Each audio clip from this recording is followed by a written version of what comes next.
यहाँ उपस्थित हैं प्रेमचंद्र गोरखपुर से।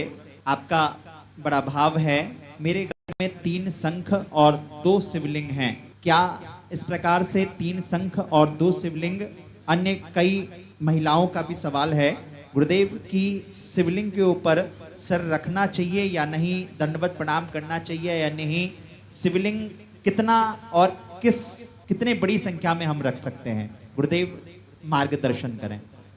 जी, सबसे पहले तो तुम जब शंख की बात करते हो तो शंख अधिकतम 5 रख सकते हो। कितने? अधिकतम 5।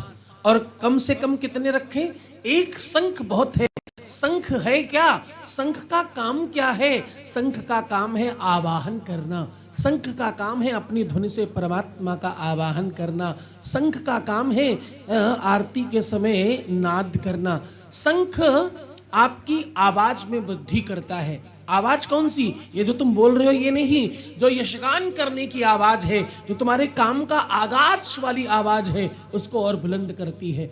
अनावश्यक बहुत की संख्या न बढ़ाएं जब तक शंख के प्रकार ना बढ़े। जैसे बिच्छू शंख, जैसे दक्षिणावर्ती शंख, जैसे वामवर्ती शंख, जैसे लक्ष्मी शंख, जैसे पांचजन्य शंख, जैसे सुदर्शन शंख, ऐसे कितने प्रकार के शंख हैं। प्रकारों में तो तुम भिन्नता बढ़ा सकते हो, एक ही जैसे अधिक शंख रखने का कोई मतलब नहीं है। और एक बात, अधिकतर लोग अपने घरों में शंख गलत तरीके से रखे हुए हैं।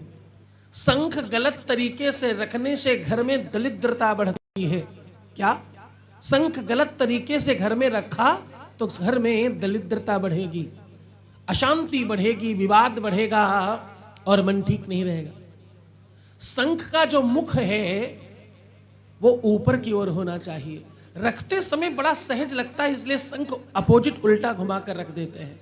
उसका जो मुंह है, एक तो वो उसका वो मुंह जहां से तुम बजाते हो, ये शंख की मुद्रा है। देखो ऐसे समझो, ये शंख मुद्रा है।